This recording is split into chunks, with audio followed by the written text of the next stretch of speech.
Today I'm bringing you my new Stamplar build. This video will cover two different patches. So you will see how I play my Stamplar at the moment in Homestead patch, and you will also see what I've changed to get ready for Morrowind. And if you just want to see one of those parts, you can go down into the description and click on the timestamps to skip between them. So let's get right into the gear I'm using. I use 5 pieces Ravager, 5 pieces Bone Pirate, and I have 2 options for a monster set you can use. First one is Bloodspawn, and I have also Selene's here, which is also pretty good for Stamplar. Yeah, we are running 5 heavy, 2 medium. So we have the 2 medium parts here of Bone Pirate. We are running all with tri-stat glyphs, you can see here. The reason for this is to have about 25k health in PvP. You need to switch some glyphs into health, and it would be wasted resources if you just switch some glyphs into health, some into stamina. So therefore I switched all into tri-stat glyphs to have a bit more magicka as well. Yeah, so for Bone Pirate we have those medium pieces here. We have the jewelry. On Homestead patch I would prefer to run all weapon damage. Really necessary, I would say. And we are running with 2 axes, so dual wield, and the defending 2-handed sword on the back bar. Yeah, in terms of monster sets, it really doesn't matter what you use here. It's just personal preference.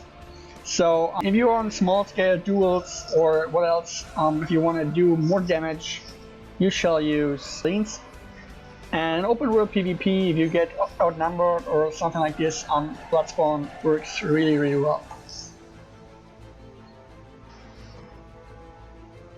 In terms of traits, I'm using 5 Impen and 2 well fitted here. So therefore we will go into our stats, and you can see I'm at 2.6k critical resistance. I would really recommend to run at least 2.5k crit resist. It is really necessary, trust me. Yeah, and you reach this with at least 5 pieces into Impen. So to have a bit of cost reduced for dodge and things like that, it's fine to run 2 well fitted.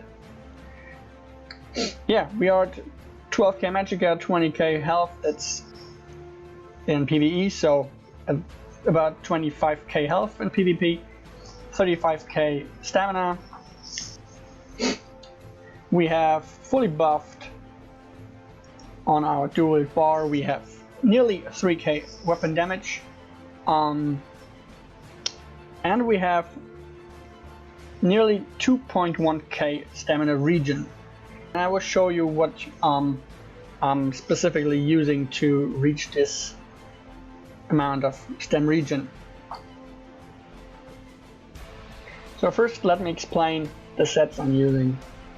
So I said I'm running with Ravager. This proc right down here, I guess everyone knows this set. 8% chance to get 630 weapon damage for 10 seconds.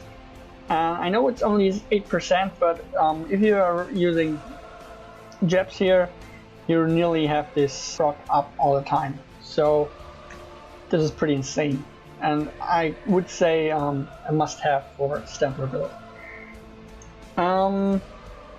Then the other set is Bone Pirate. You get about 2k stam and 300 stamina regen if you are using a drink in terms of food.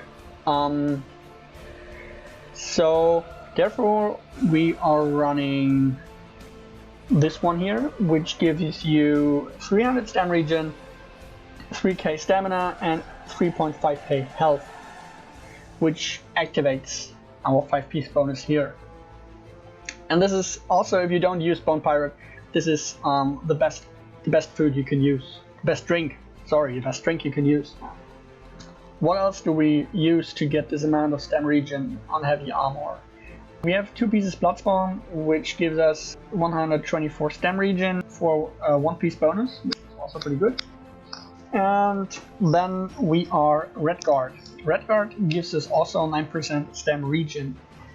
You can also use Orc, or if you want even more stem regen, you can also run on a Wood Elf. Wood Elf would have not only 9% stem regen, Wood Elf would have 21% stem regen. Yeah, what else do we have? I'm a vampire, so we also get 10% stem regen and magic regen here. And vampires also really useful because of this passive here. So the incoming damage is reduced based on your missing health and can reach till 33%. And this is pretty insane. If you're all on low health and need to get healed up, this is fucking OP, this shit here. So, okay, yeah. Then, in terms of armor, I have to show you something. So you can see our resistances completely unbuffed on our buff bar, back bar, whatever you want. If we buff ourselves up with focus, we have 28.5k and nearly 26k resistances here. And now you have to be aware of that we have also Bloodspawn, which gives us also 6.2k resistances. So you will easily get over 30k spell and over 30k physical resistance fully buffed up. So you can easily buff up yourself without have that much pressure on you. So what poisons are we running? The poisons I'm using at the moment are really good now, but even better I guess if we are on the Morrowind patch. So we have on the back bar a poison that gives the opponent 3.5 seconds immovability and 6.4 seconds increased cost on Magicka abilities. So I will explain this poison later on when we get into our skills. On our front bar we are running this poison here. This poison here increases the stamina costs of our opponent and gives us 4 seconds 238 stamina every second and gives us minor main. Yeah, that's pretty much it for the poisons. So let's get right into our skills. We are running on our back bar Rampage, and this is the reason why we are using this immovable poison here, because if you charge to your opponent and this poison procs, it's a really good combo for this. Then we have Purge, speed buff. I'm using this to get line of sight if I'm outnumbered, or yeah. So you just drop a potion, a movability potion, and the speed buff here, and you're good to go. Then Rally, Focus, Bats. On our front bar we have Shuffle, Twin Slashes, Jabs, Bigger, Power of the Light, and Dawnbreaker. Yeah, that's pretty much it for the skills. I don't think I have to explain why I'm using them, because I guess we are all familiar with that. Yeah. So at last we have to cover the champion points. So let's get right into this. So we are on 60 points into Warlord, 100 points into Mooncalf, 40 points into Tumbling, 25 into Blessed, nothing here, 30 Thaumaturge, 20 Precise Strikes, 25 Penetration, 100 into Mighty, 75 into Resistant here, 60 Hardy, 60 Elemental Defender, and just 5 into quick recovery. So that's pretty much it for my Homestead build. So I will now switch to the PTS and show you what I've changed there. Welcome back, guys. First of all, I want to go through the PTS changes that really affects our build. So the nodes that really affect us are Sacred Ground. So this passive ability now grants minor mending instead of major mending. That means that we don't have major mending anymore. We only have minor mending, so we have also less healing. Twin Slashes increase the cost of this ability and its worth by approximately 60%. 60% sounds much, but Twin Slashes are pretty cheap, or were pretty cheap on Homestead patch. So, but I will show you this on PTS in numbers. What else do we have? This one here, Windwalker. This passive ability now reduces the cost of your stamina abilities by 1 to 2% per piece of medium armor, down from 2 to 3%. This means that we are running on 2 pieces medium, so we will have about 2% less cost reduction. Next thing that affects us is Constitution here. It uses the magic and stamina restored by this passive ability by approximately 42%. That's also something I will show you in numbers on the PTS. So what else do we have? Vigor. Increase the cost of this ability and its morphs by approximately 30%. So also our Vigor will be pretty expensive next patch. So yeah, I will show you this all those cost increases, numbers, and comparison to the Homestead patch afterwards. Yeah, Redguard. This passive ability now restores stamina based on your character level instead of your max stamina. This will be above is your maximum resource below 15.8k stamina, and the nerf if it is above. Yeah, so Redguard isn't as strong as now on Morrowind, but it's still one of the best classes you can use on stamina. But with this nerf, Orc and Wood Elf also become pretty viable for Morrowind. Yeah, so that's pretty much it for the things that really affect us. So let's get right into the PTS.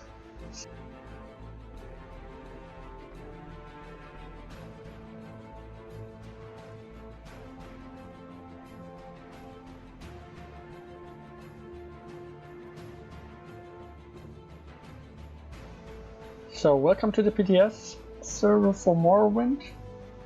First of all, I won't go through my gear again, so because we are still running the same. Bone Pirate, Ravager, Bloodspawn, all on Tri-Set Glyphs, 5 pieces imprint, 2 pieces well fitted, 2 axes, and a defending great sword in the back bar.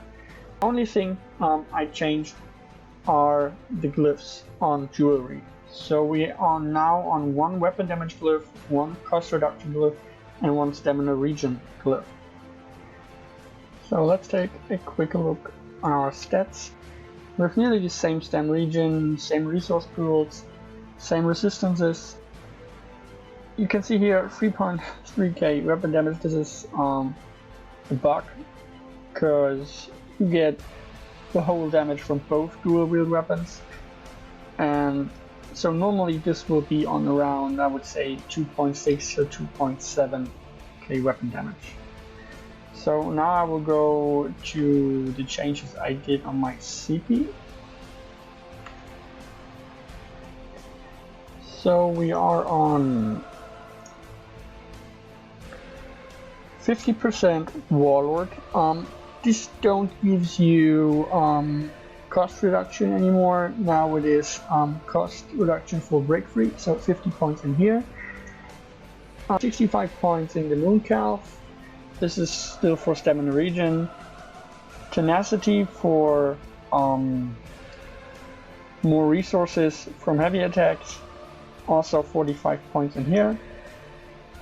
50 points into tumbling. This is for cost reduction on dodge rolls. 40 points into blast. This is a new perk, Master at Arms. This increases your direct damage, 40 points in here. 40 points in the Thaumaturge, 10 precise strikes, 40 in penetration, and 40 into mighty. 40 points into penetration is pretty damn fucking OP because you get 3.4k penetration just for 40 points, so this is pretty strong.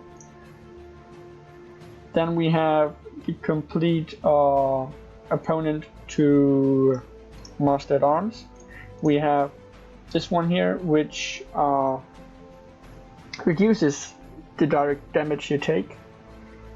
Then we have here still 50 points into resistant, 20 into thick-skinned, 50 into hardy, 50 into elemental defender, and nothing here. And yeah, that's pretty much it for the CP.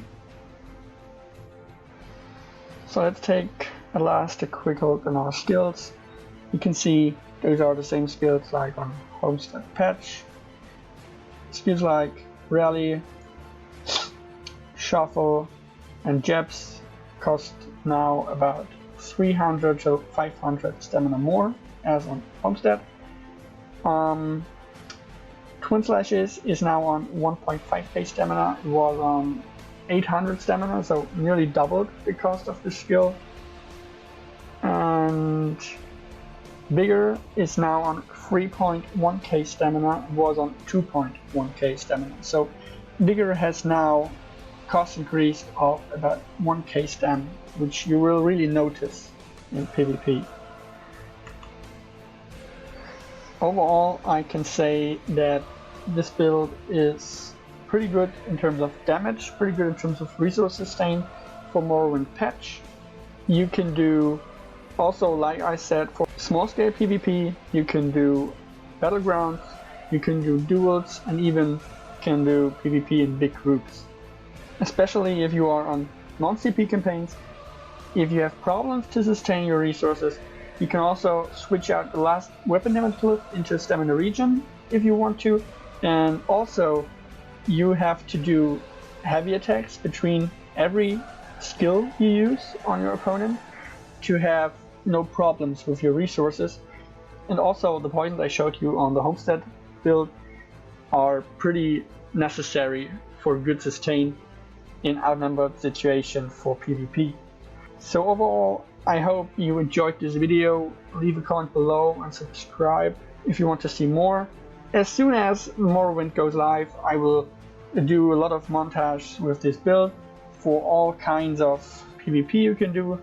So for battlegrounds, for small scale, for duels. So you can see this build in action. And see you later.